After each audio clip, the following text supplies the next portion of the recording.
Welcome to Pound for Pound, the MMA podcast.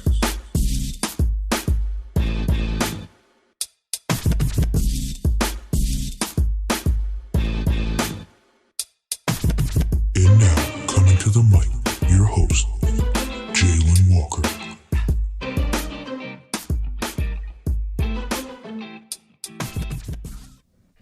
Welcome to Pound for Pound, the MMA podcast. I'm your host, Jalen Walker.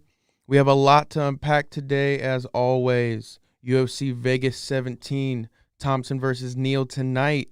Insane card to close out the year. Big names, Jose Aldo, Greg Hardy, Stephen Thompson. It's going to be a great night. The main event starts at 7 p.m. Eastern time, and the prelims just now started on ESPN Plus at 4 p.m. Eastern time. We'll also be breaking down UFC 256, Figueiredo versus Moreno.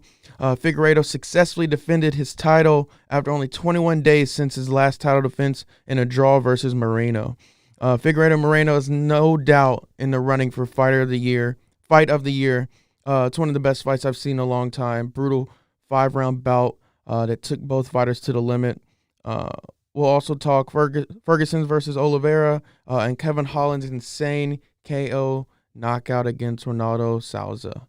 We'll break it all down and much more. But first, support for Pound comes from Manscaped, who is the best men's below the belt grooming. Manscaped offers precision engineered tools for your family jewels. Jingle balls to the walls, fellas. Listen up. It's time to gear up and get yourself the gift of shaving this holiday season. I am talking about the Manscaped Perfect Package 3.0. The Perfect Package 3.0 by Manscaped is the #1 recommended gift all year long.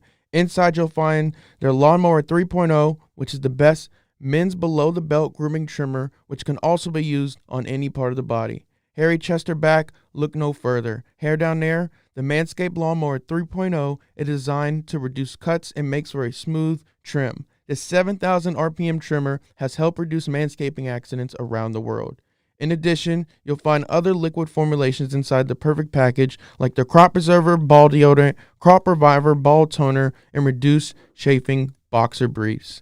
These formulations are all vegan, cruelty-free, dye-free, sulfate-free, and paraben-free, so you know your manhood is in good hands. 'Tis the season to manscape yourself, to gift Manscaped to yourself, your dad, your brother, and your friends, all with the Perfect Package 3.0. Save 20% off plus free shipping with code POUNDFORPOUND at manscaped.com. That's 20% off plus free shipping with code POUNDFORPOUND at manscaped.com. Give your testes the besties with Manscaped. Thank you, Manscaped. All right, my guest on the show today is one of the UFC's newest lightweight fighters.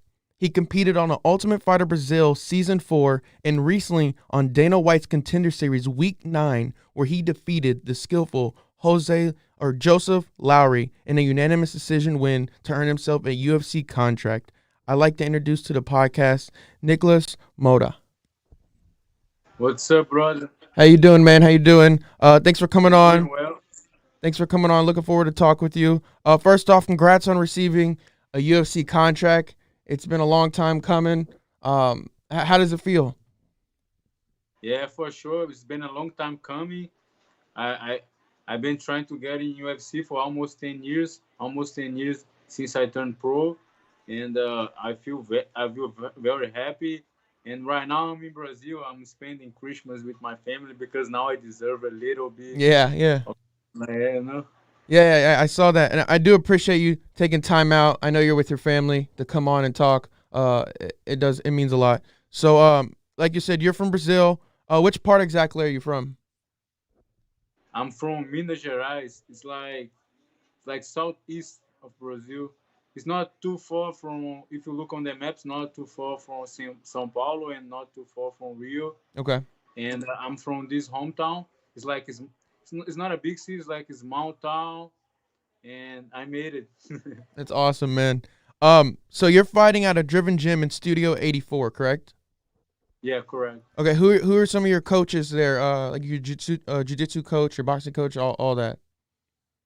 My boxing coach is a tough kid from Jersey. His name is Danny Murray, Mm-hmm. and also Coach Ron. He's a very good like old school boxing coach. He works with boxing like for almost 45 years. And my Muay Thai coach in New Jersey is James Mills. He owns the Yep. Driven Gym. It's a very good Muay Thai gym. They have MMA too. They have Jiu Jitsu. They have wrestling too.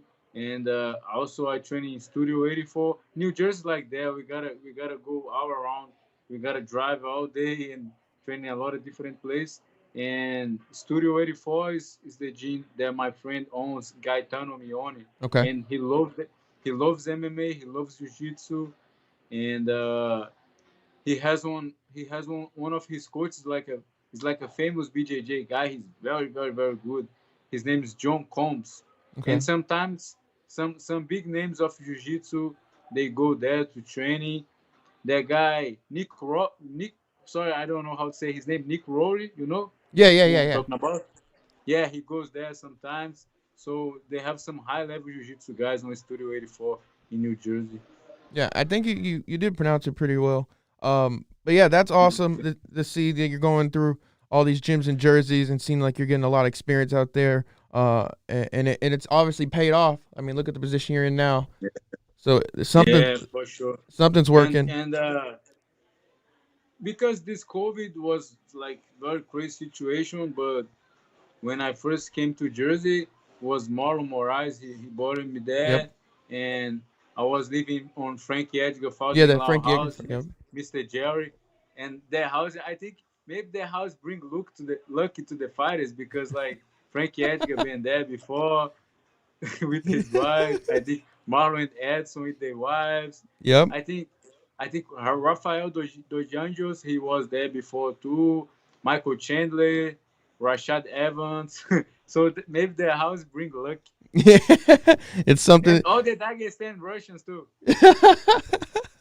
Yeah, I mean that luck is rubbing off on you and a lot of these fighters. Yeah. Yeah, I was gonna ask you what the environment's like at those gyms, but you pretty much answered that. You have an impressive record at 12-3. You got 8 KOs and 4 decisions. I mean, that's a 67% knockout percentage. That has to feel good. Oh, hell yeah. You like putting That's people down? yeah, that's what I like to do because I I'm, I'm not fighting to just another fighter. I'm here to be like to be a legend.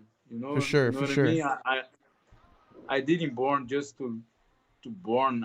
I born to like to make everybody remember my name, and also to make a lot of money too.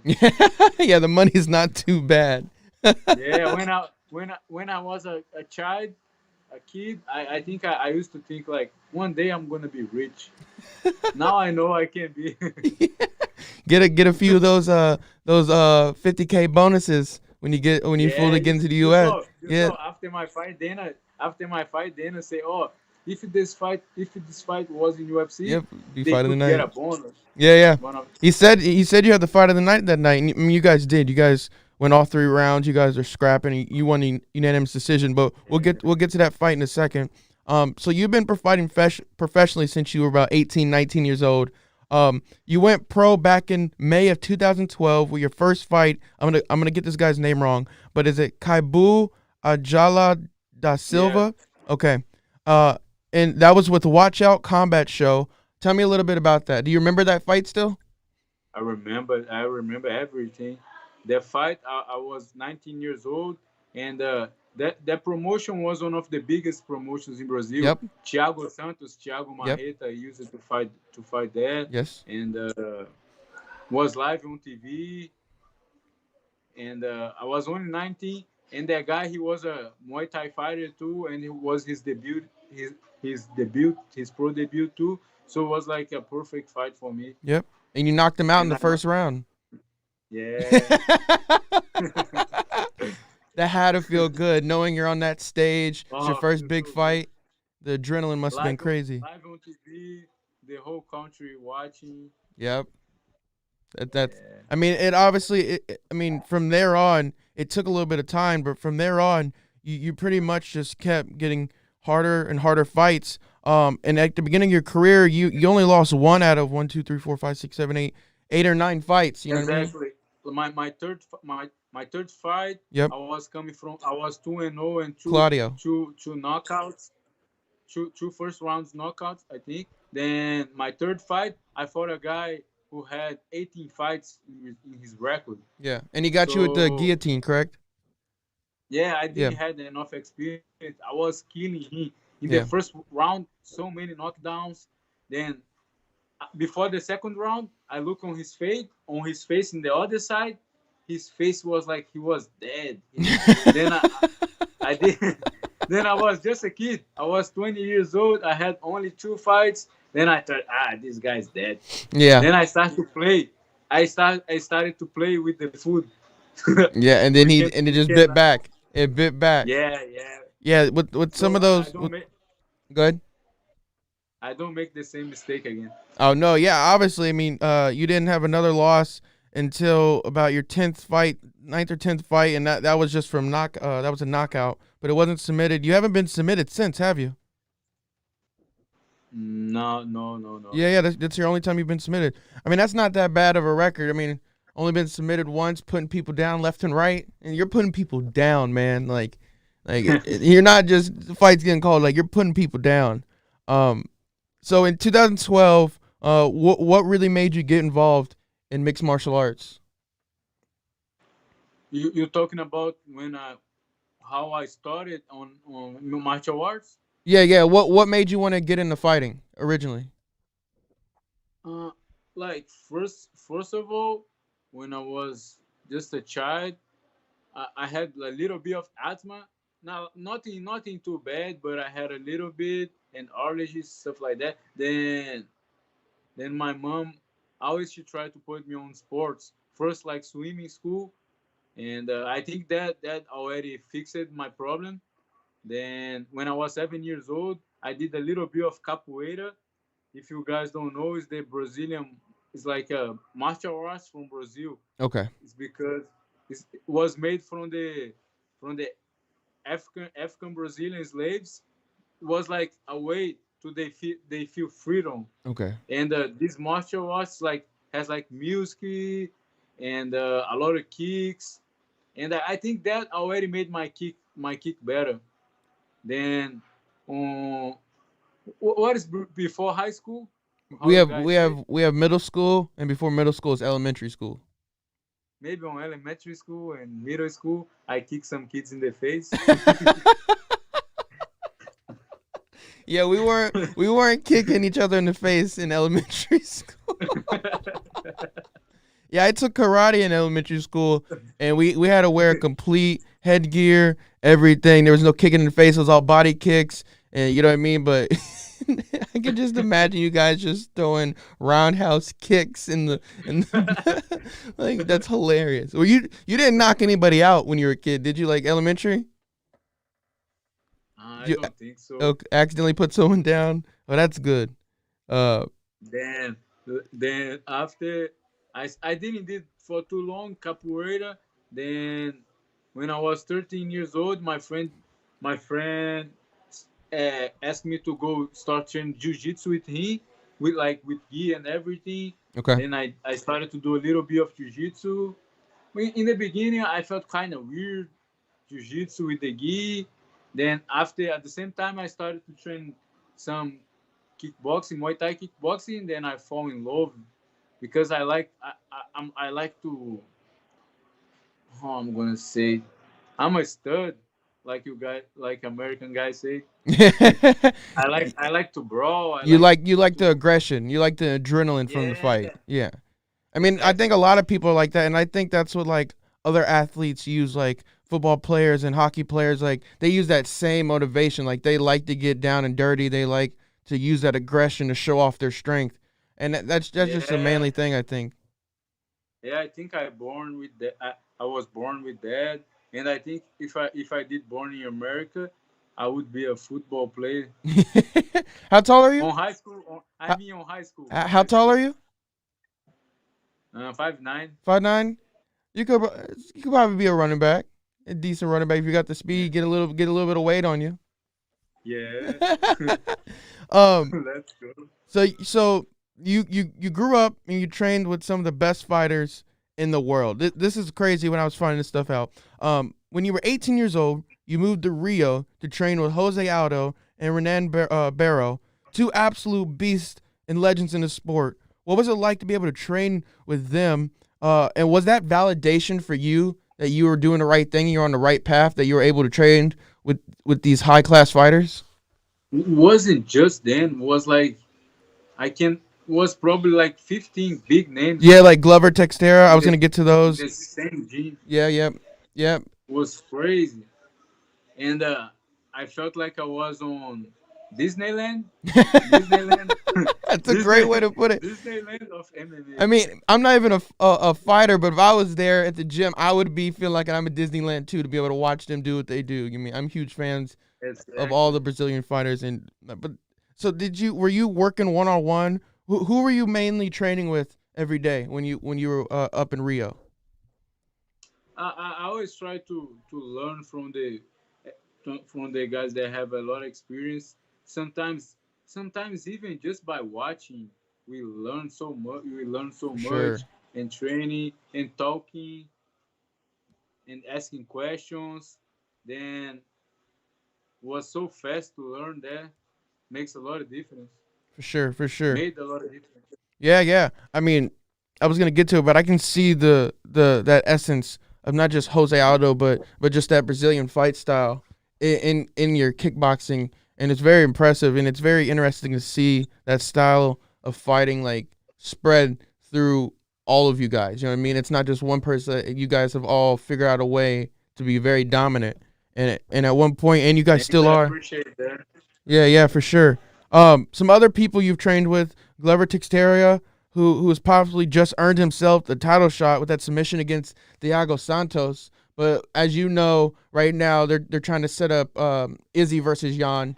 Well, what do you think about that? Do you think Glover should just go at? They should just give it to him? Yeah, I think he deserved his For sure. shot, and he's a fucking beast. Yeah, he's on fire right now. I think he's on like a 4 or 5 win streak. What is it? I think 4 win streak or something like that. Yeah, Yeah, he he deserves. Yeah, and it just, I don't know if you heard, but after his fight against Thiago, he looked at Dana and he was like, Dana, like, give me a shot. I'm old. Like, I think the UFC doesn't like giving the title to people and then they disappear. That's why they had a little bit of bad blood with GSP because he would always get the title and then vacate it. You know what I mean? So I don't know if Dana really wants to give Glover that shot because I feel like once Glover wins that title, and all right to him, I think he would retire because he's finally reached his goal of getting, you know what I mean, getting that title. But I hope he does. I hope he wins. We don't know. I don't know because Glover is crazy. He never stops. He never stops. He never stops to work hard. Yeah, man. He's one of the hardest workers guys I ever For saw in sure, my for life. sure. He's crazy. For sure. But you got to remember, he's 41 at this point. I mean, if he gets the title, I mean, that would be insane, and I'm all for it. But for a 41, 42-year-old champion to defend this title against these young dudes, that would be crazy. If he can beat, I don't know. I think he's too brave to yeah, stop. I feel that. Well, if he can beat Jan, I wouldn't mind seeing Glover versus Adesanya.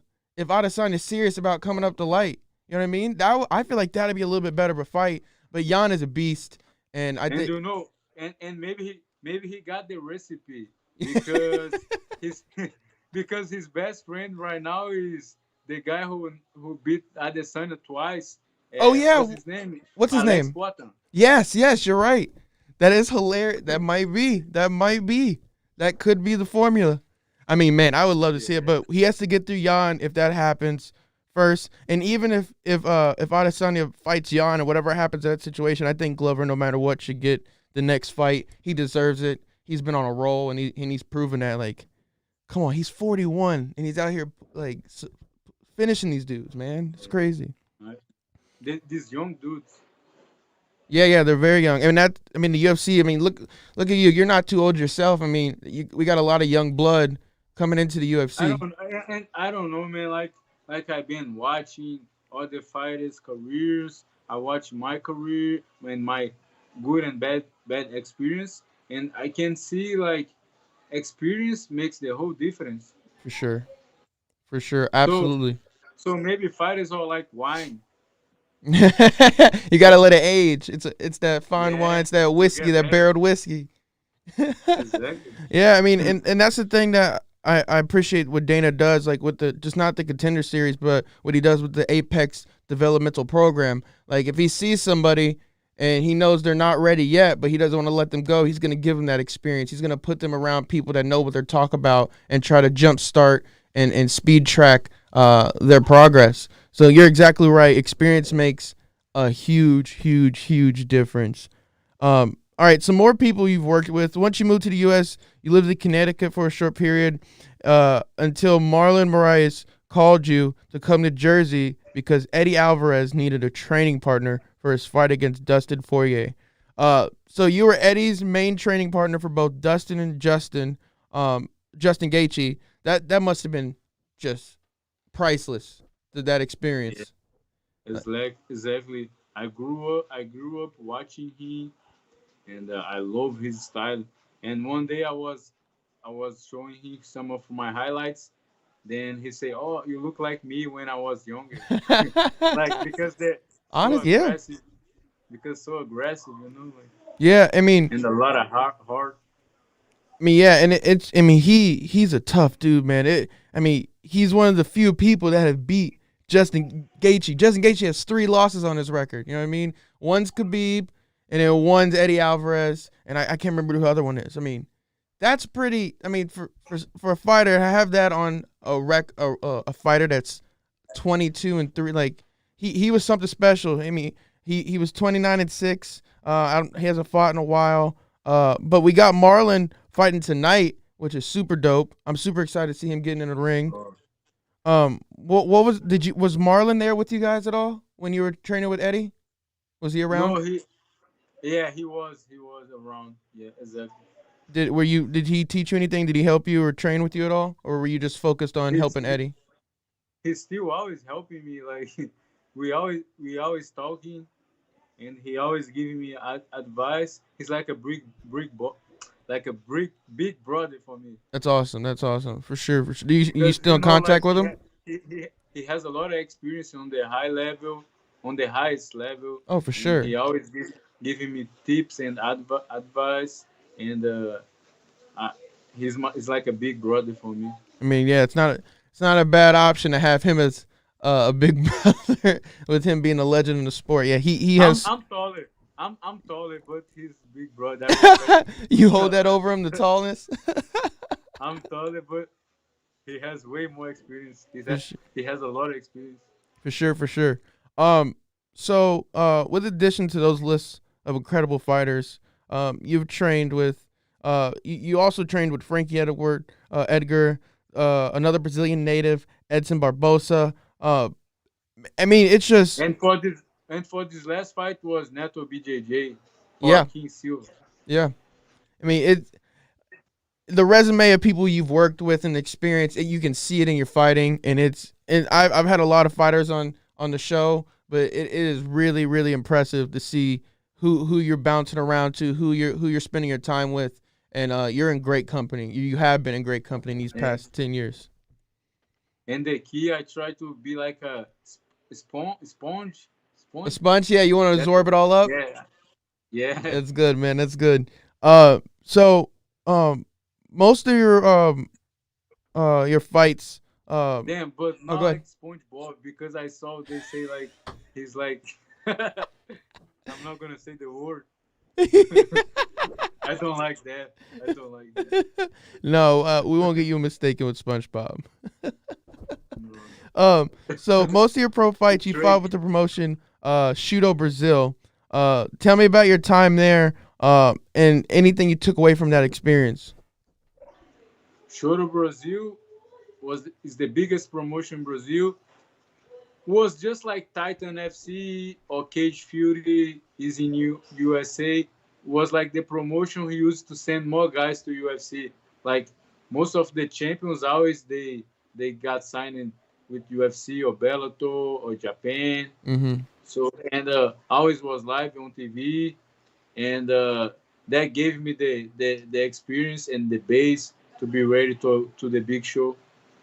For sure, for sure. I mean, yeah, you had a decent amount of fight with them.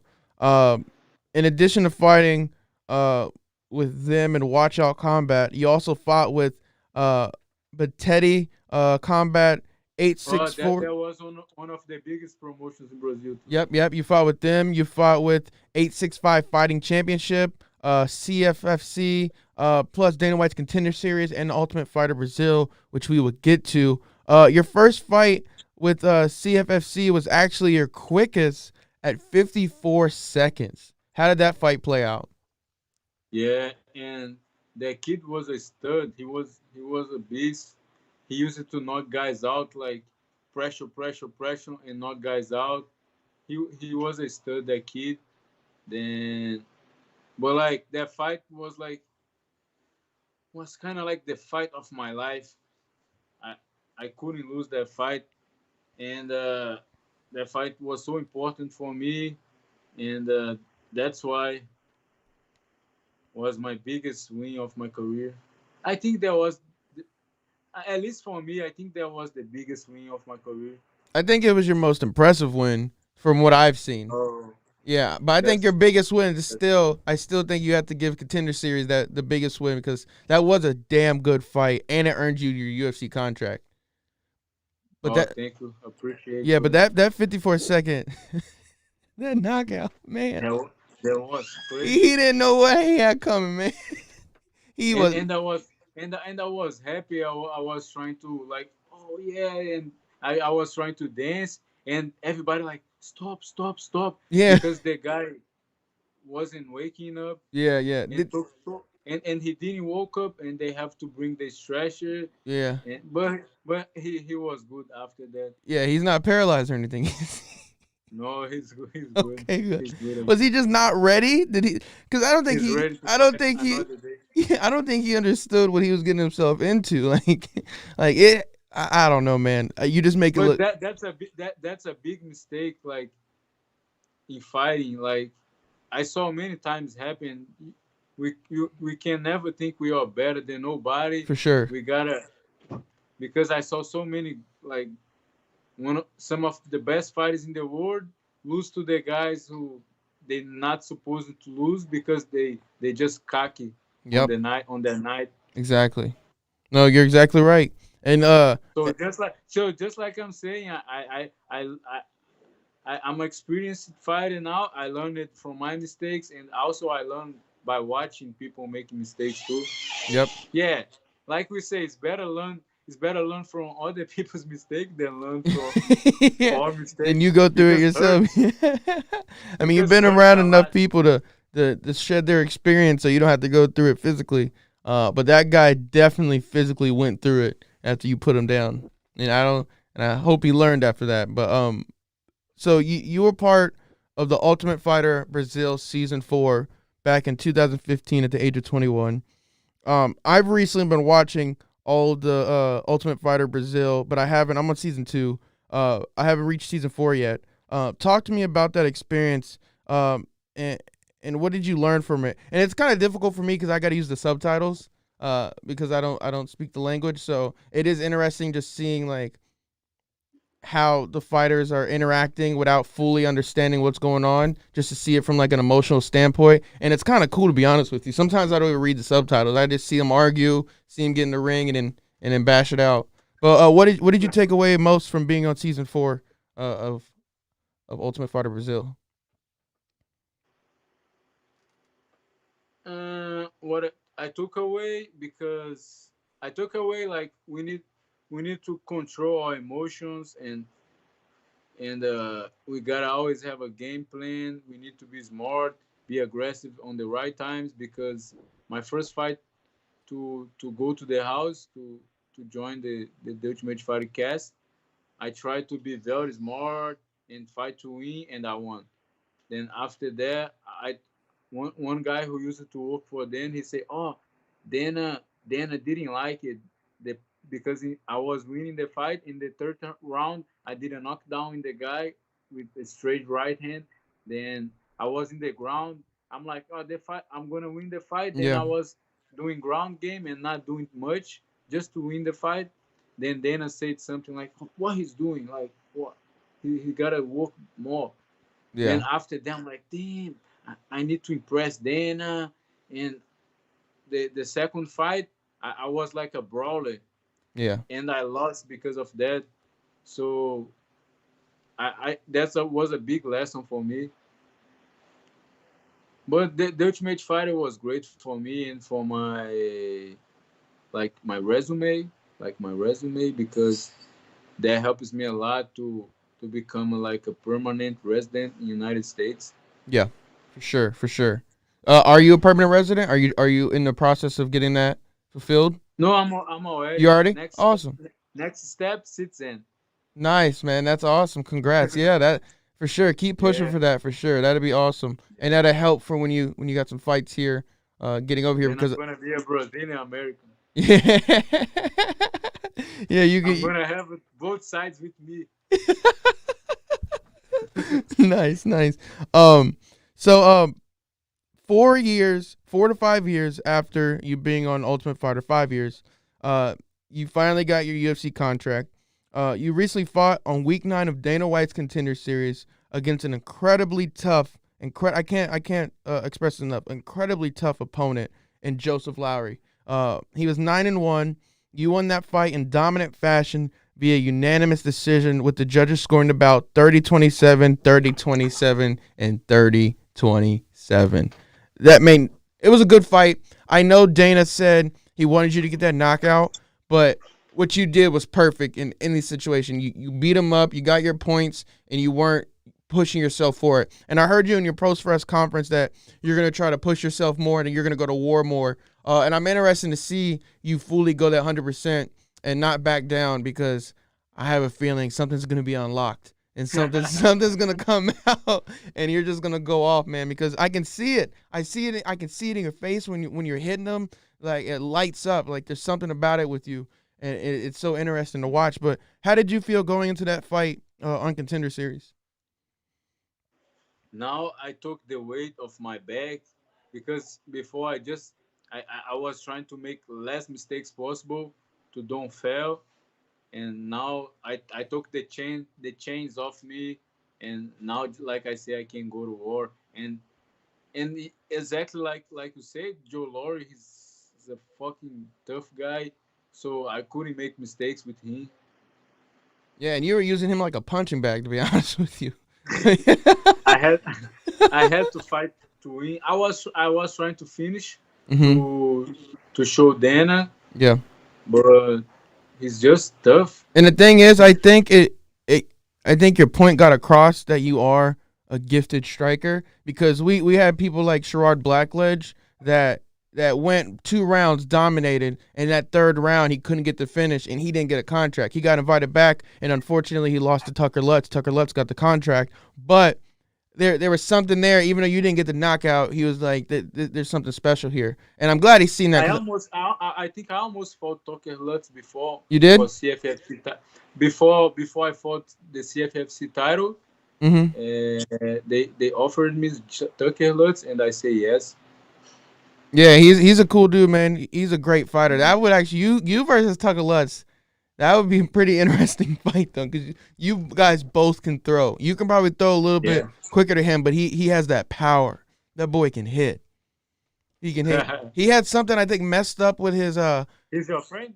No, I just had him on the show. I've been talking to him here and there and stuff like that. Yeah. I messaged him and stuff like that. But he's a cool dude, man. But yeah, I think he had something messed up with his thing, and he was still letting loose when on Sherrard. It was a good fight, man. It was a really good fight. The third round was a little slow because they were just on the ground a little bit. But yeah, that would be an interesting fight. I mean, you both are in the UFC. That would be a damn good fight. He's another stud from Jersey, and his records is nice, like Yeah. 11-1, Yeah. beautiful record. Yeah. He's a solid fighter, and he's a super nice guy, like super down to earth, super cool guy. So your fight was definitely fight of the night, like I said. Dana agreed. You mentioned it. And like I said, he seemed a little hesitant to give you the contract, but you showed your style. You showed what you can do. And I think he was impressed. I think he was just trying to push you. I think he wants you to Try to he wants you to get those 50K. I mean, Dana loves seeing knockouts, and I think he sees that you can deliver a lot of knockouts in the UFC, and you have done that already in other organizations. So I'm excited to see you get in the ring. When do you have a date for your fight coming up? Anything? Do you have any idea when you're just gonna try to get back in the ring or the octagon? Thanks, bro.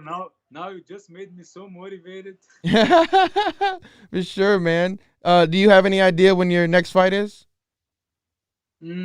So January, I want to start like a fight camp, then 2 months fight camp. Oh, nice. I mean, yeah. Like 3 months fight camp. Yeah, I don't Then think I'm gonna be flying. Yeah, I don't think you have any problem getting a fight. I'm pretty sure Dana and the matchmakers and Sean Shelby and them are gonna be like, yeah, let's just get him somebody. But yeah, I'm looking forward to seeing you fight again, man. Before I let you go though, I gotta ask you, who do you got in tonight's card for the co-main? Jose Aldo versus Marlon Vera. Marlon Vera obviously shut up Sean O'Malley in that fight this year, put him down. You've trained with Jose Aldo. I honestly think this could have been the main event. I don't know why. I love Stephen Thompson, but this should have been the main event fight. This fight on paper is crazy. And I'm going to break it down. I'm going to break down the fight after this, but who you got in there? Aldo? Man, I want Aldo too. Don't get me wrong, I love Jose Aldo, man. But Vera's on something right now. I think he's hungry, but I hope Aldo proves me wrong, and I hope he shuts him up. But we'll see. We'll see for that one. Who do you got? Can't wait to watch too, bro. Can't wait to watch. Yeah, I can't wait for that one either. What about Stephen Thompson? I always been like a nerd for fights too. Same. That's completely me. I'm not a fighter, but I'm a nerd for it. I love it. I love Saturdays, and this year's been crazy. Like we've had UFC every weekend. Like it's been gnarly. And then with Contender series, we were having it on Tuesdays. You know what I mean? It was awesome. I loved it. So they making shows all the time now, right? Like because the ESPN deal. Yep. And they're also able to do so many shows because they're in one location. They're in Las Vegas. They're not traveling all over. So, like Dana said, he's not going to go to a stadium in a different state if he can only fill up half of it. He said he'll rather stay, unless he's selling out an arena, he said he'll rather stay in Las Vegas. And honestly, I'm not going to lie, I kind of like it. I kind of like all these back-to-back fights here and there. People want to keep like it's so easy to fight now. If I was one emoji, I would be the emoji with the money in the eye.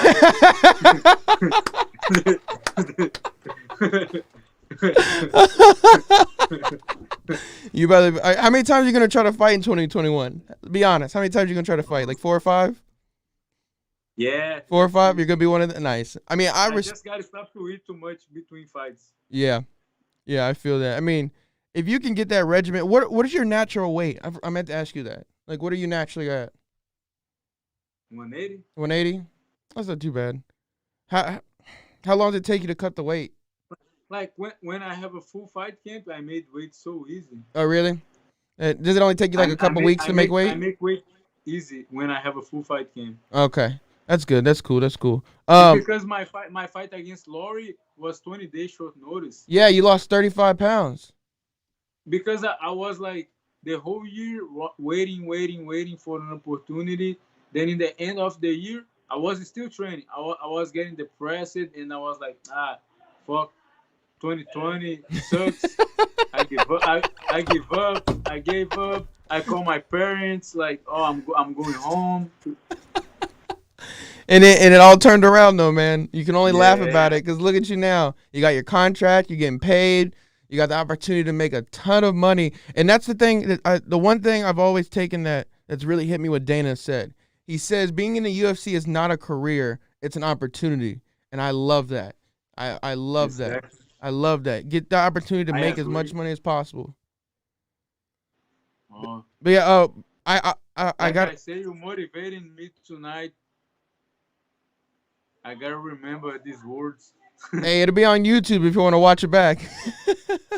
The video will be on YouTube. I gotta ask you about Marlon. He fights Rob Font tonight also in a bantamweight bout. Who you got in that fight? Marlon, 100%. Yeah, I got Marlon too. I think it's gonna be clean for him. It's gonna be an easy sweep. What do you think about Chaos Williams? Do you know a little bit about Chaos? Chaos Williams, he's fighting the Brazilian guy. Yeah, he's fighting Michel Pereira, the guy that does all the crazy flips. He's What the I guy that think did the about him, backflip and stepped on the guy's head. Yeah, it's crazy, bro, because his 2 fights in UFC, the total was less than 1 minute. yeah. It's the same with Khamzat. I'm gonna botch the number right now, but Khamzat, out of his 3 fights, he's thrown like 140 some punches and he was hit like 3 times. Wow. Like something stupid. Like Khamzat's numbers are insane. I could be completely wrong on that, but it's something where it's that big of a difference in the fights thrown and in the punches he's received. Like there's he's a different breed, man. I mean, And I heard he's already making good money. Yeah, of course he is. I mean, he was supposed to be the main event tonight. Remember, it was supposed to be him versus Leon Edwards, but Leon Edwards got COVID, and apparently it was a real bad case of COVID, and he lost. He has only 3 fights in UFC, and he's already in a 3 main fight event. Yeah, but he had the back-to-back fight in Fight Island, and then he had that crazy 17-second knockout against Gerald Meerschaert, and then someone else was supposed to fight tonight, and then they were like, well, that can happen, and then they put Leon Edwards and Khamzat in there. Then Leon Edwards got COVID. They canceled that, and then what's his name? Kevin Holland last week after the fight, he called out Khamzat, which I'm like, why didn't they do that? Kevin Holland versus Khamzat for the main event tonight. Oh, they could have made that a pay-per-view instantly. Like they could have sold that so well. That would be awesome. Yeah, that would be and Kevin Holland last finish is so cool. Yeah, like you saw that finish from his back, man. That was stupid good. Like that made no sense. That was like street fighting. Yeah. He was like, forget physics. Like I can punch upwards. Let's do it.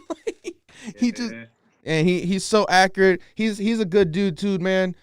He's very well spoken. He knows what he's talking about. He knows how to fight. He's from Texas. Yeah.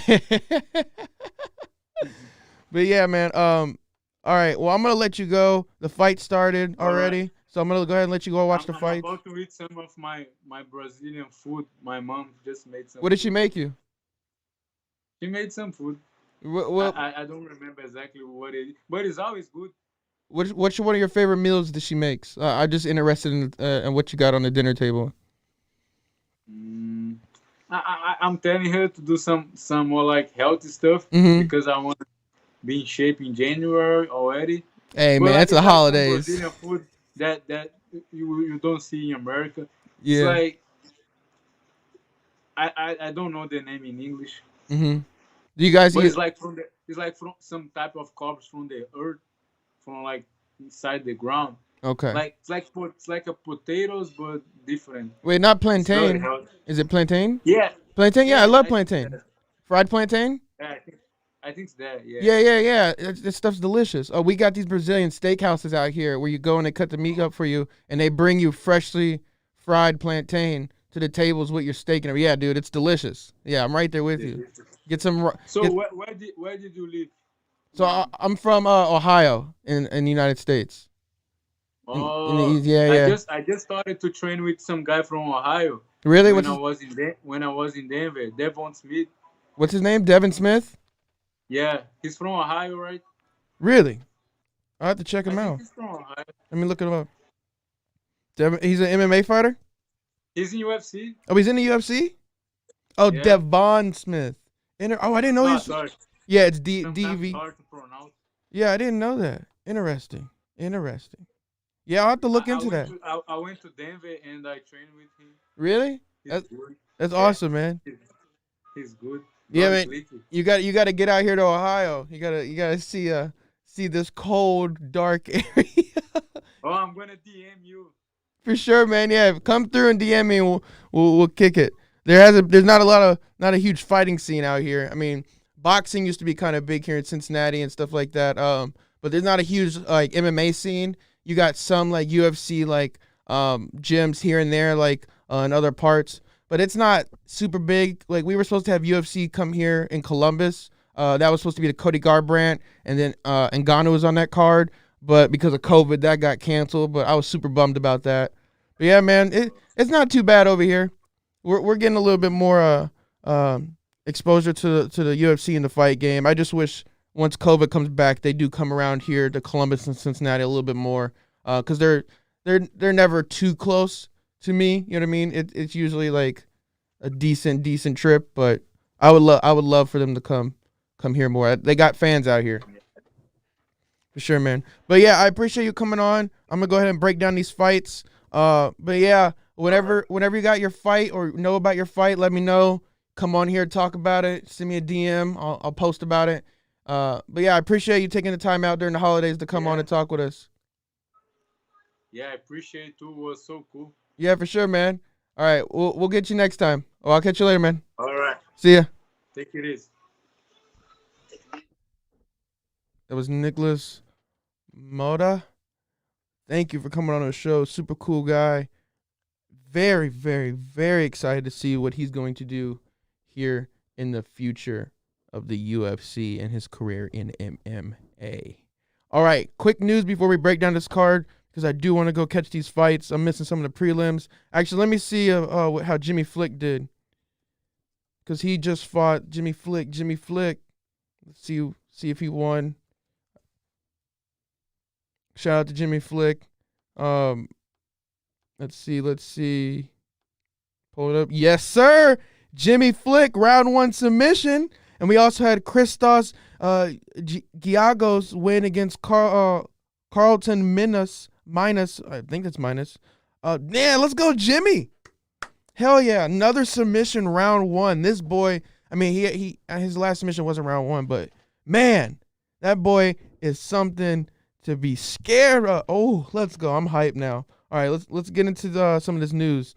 UFC 256, absolutely incredible. The night main event started off with Junior Dos Santos being defeated by Gain. Gain is now 7-0. Was that the end for Junior Dos Santos? We are unsure. Just how me and Nicholas were talking, Kevin Holland versus Ronaldo Souza. Man, Kevin Holland, I salute you, man. That knockout was crazy. He knocked Souza from his back. If you haven't seen it, please just go look up Kevin Holland versus Souza, the knockout. It is absolutely incredible. We got Mackenzie Dern defeated Vima.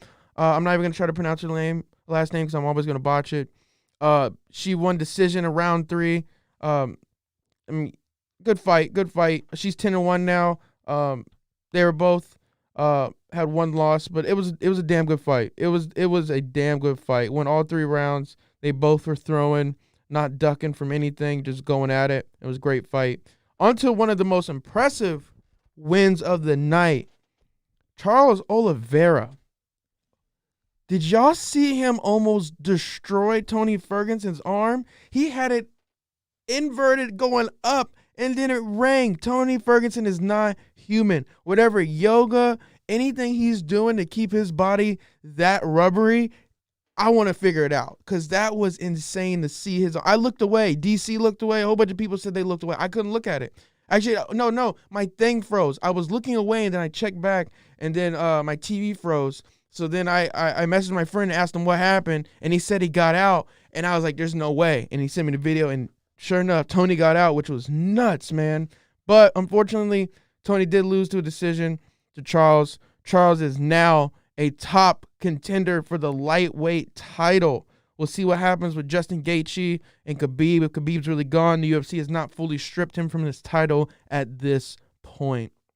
All right, Deiveson Figueiredo versus Brandon Moreno. This 5-fight masterpiece ended in a draw. But first off, holy shit. This fight was insane. From beginning to the end, okay, I'll say by the end of the 4th round is when it started dying down. No, beginning of the 5th round is when it started dying down, and they were just going with the motions. They were exhausted. But that 4th round is one of the best 4th rounds I have ever seen in an octagon. It was insane. Moreno was almost dropping Figueiredo. Figueiredo was stumbling. Figueiredo was bouncing back, hitting with Brandon with some hooks. Brandon was eating them. They were like, it was everything you can want in a fight. It was phenomenal. But Figueiredo could have won that fight if he didn't hit Moreno with that clear, horrible groin kick. Probably one of the worst groin kicks I've ever seen in my entire life. So I got to commend Moreno for actually, after getting hit in the groin so hard, to be able to keep fighting and to get the draw from Figueiredo. I thought it was awesome. I'm excited for part 2. give them a couple months, 3 months. Give them as much time as they need. If it doesn't happen till next summer, I'm cool with that. But Jesus Christ, I need to see it again. It was so good. So good. All right. On the I didn't even want to talk about this, but it's becoming so prominent in media at this point. I'll say a few words about it. Jake Paul's a dumbass. That's all I'm gonna say. He literally is a dumbass. As most of you have seen, Jake Paul called out Conor McGregor, Dylan Dennis, and some other UFC fighters. His trolling has it's gone to a new level. You know what I mean? He pulled up on Dylan Dennis throwing toilet paper at him. Dylan Dennis comes to confront him, and he takes off while he's in the back of a pickup truck just for views. Like, nah, bro, get out. Do what you got to do. But, yeah, he's pushing it to the limits. Jake Paul's not following anybody on Instagram, or he's only following one woman, and it's Conor McGregor's wife. It's just becoming trying to get their attention. He's pushing the buttons of some people he shouldn't push the buttons of, especially Michael Bisping, because Michael Bisping is not someone that's just going to joke around. He said he'll accept the fight right now and put him out in 1 round, and Michael Bisping will put him out in less than 10 seconds. 100% sure. Jake Paul's he's a well-seasoned fighter, but he's nothing compared to these professional athletes. Like, I'm sorry. It's a different breed when you come to Conor McGregor, Dylan Dennis, and even the retired Michael Bisping. Michael freaking Bisping would take his head off. That's all I'm saying. Let that go. This might be the only time I mention it on this show unless something else crazy happens.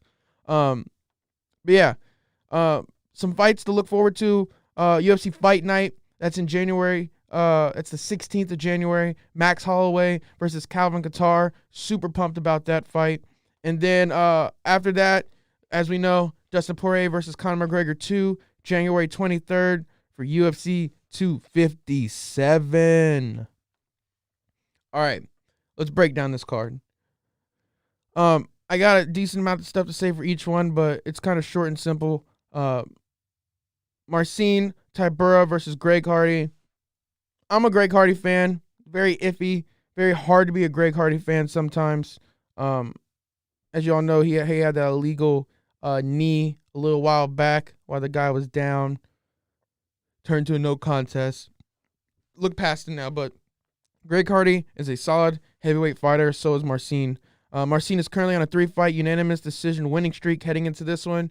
His most recent victory was against Ben Rothwell back in October, and he is undefeated in 2020. You know, he has 7 knockouts, 7 wins by knockout, 6 by decision, and 7 by submission, 7 by knockout, 6 by submission, and 7 by decision.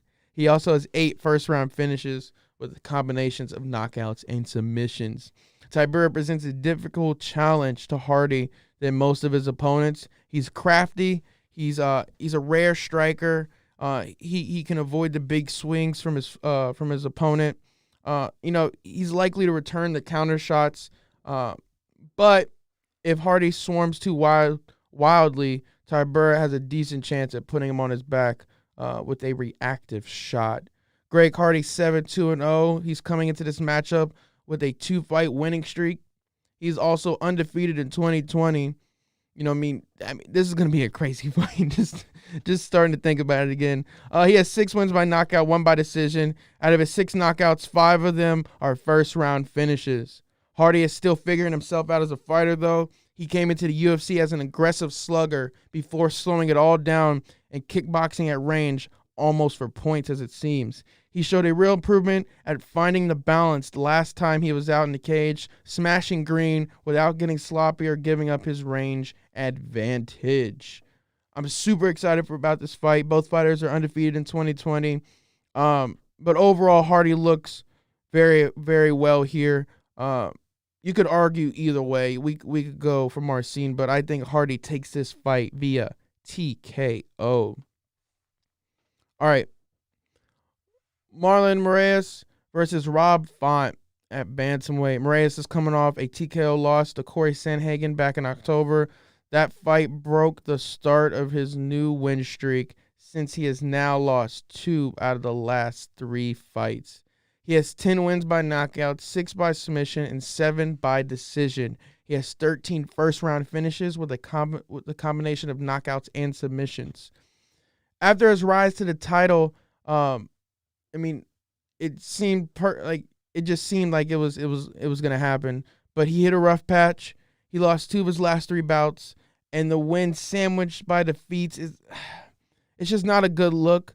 You know what I mean? On the bright side, he does remain a pretty nasty Muay Thai striker and is still lightning quick. He's well equipped to handle Rob, and I think it's gonna be an interesting fight.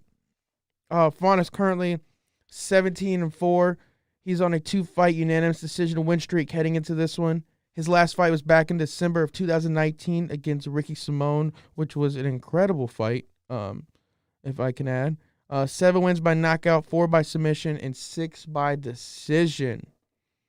He has 7 first-round finishes with a combined effort of knockouts and submissions. Font is very skilled and powerful in his own right, but he's a much more straightforward hitter. This fight can go either way. It's possible both fighters could win this with their versatility. You could almost flip a coin, to be honest with you. But Font makes the fight interesting, especially with recent performances. And if this fight goes the distance, I think he can definitely come ahead. But overall, I think Moraes has fought better competition in his last fights. So I think he's ready for this. And I don't think Rob Font's going to be up to par with him. So I think Moraes takes this fight via TKO. All right. Michel Pereira. Para. I always mess it up. The guy that does all the crazy backflips versus Chaos Kalen Williams at the welterweight. Michelle is 24-11 with 2 no contest. Michelle is coming into this matchup after submission win against Zelim Madev back in September. That victory snapped his 2-fight losing streak. He has 10 wins by knockout, 7 by decision, and 7 by submission and 6 by decision. And 1 by 1, he has also 11 first-round finishes with a combined effort from both knockouts and submissions. Michel's short-notice loss to Tristan Colony seemed to be a wake-up call. He's still very acrobatic, explosive, flashy, like we were talking about. The cut to the chase about Michel, it's an open book. I think they know that he's going to come out crazy, but they just haven't read the book because no one knows what he's going to do. Like, they know he's going to be in the air at some point. He's going to try to do some crazy stuff. It's just you never know when or how it's going to happen. And I think that's what makes him so interesting to watch. He's a showman of his craft, and he's very flashy, and he's very enjoyable. Very, very enjoyable to watch. But he's going to be fighting Chaos Williams, which is no joke, coming into this bout at 11-1-0. Williams is stepping into this matchup with an 8-fight winning streak on the line. In fact, his last 2 fights in 2020 have been 2 consecutive first-round knockout victory. He has 6 wins by knockout, 1 by submission, and 4 by decision. He also has 6 first-round finishes, 5 of them being knockouts and the other being his only submission. His 2 UFC fights have lasted for a combined 57 seconds, as the Ox fighter has wasted 0 time in immediately destroying his opponents with blistering, powerful punches. Chaos is on the rise, and a win against Michel will put a big name on his resume. Like I said, both these fighters are dynamic fighters with first-round finishes, and all-around performances are just spectacular from both of these fighters. But I think Chaos is going to be too much. I think he's going to be able to catch Michel when he's trying to do one of these flashy flying kicks or flying knees or whatever. He's going to put him down. I'm going. Chaos wins via TKO. All right, now on to the co-main event, as we were talking about with Nicholas. Jose Aldo versus Marlon Vera. Marlon Vera is the guy that knocked out Sean O'Malley. It is fair to say to introduce him as that. It is not disrespectful. He has a lot of other fights, but he is known right now for this year for stopping Sean O'Malley, and that's how people that aren't fans know him. So that's why I said it. But Marlon Vera is an incredible fighter. He's 16-6-1.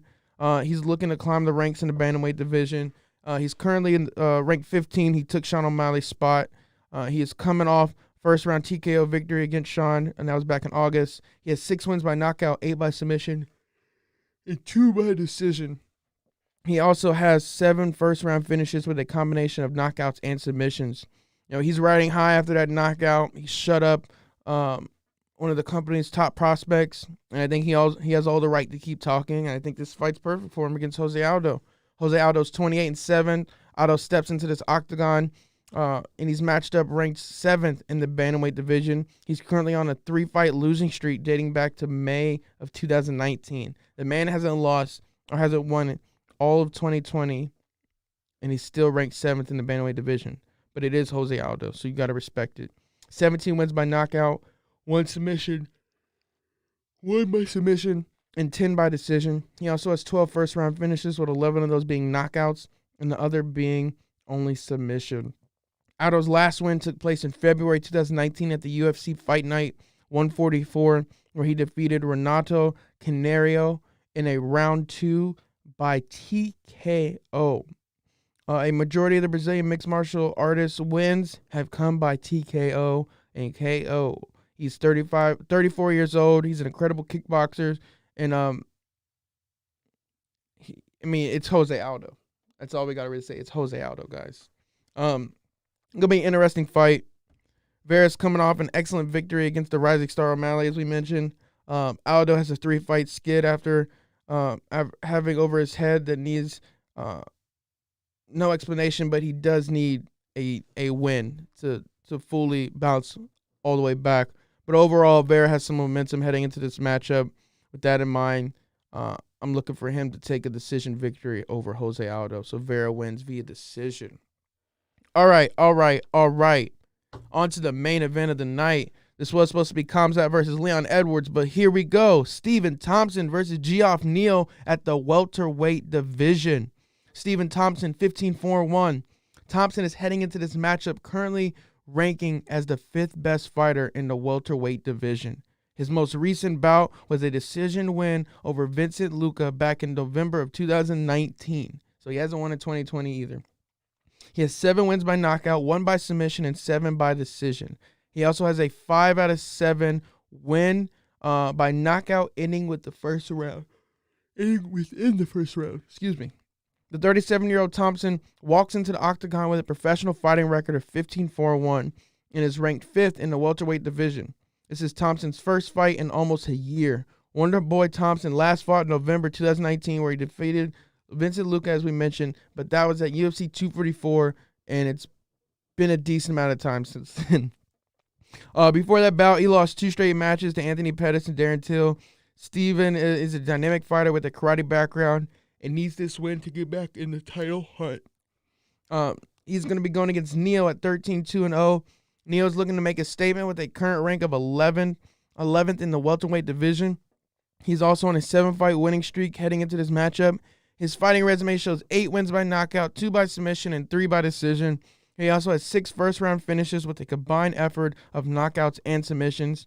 Neal enters the UFC Apex with a professional fighting record of 13-2. The 30-year-old from Texas is also fighting in his first contest this year, but unlike his opponents, Neal has won 7 pro matches dating back to 2017.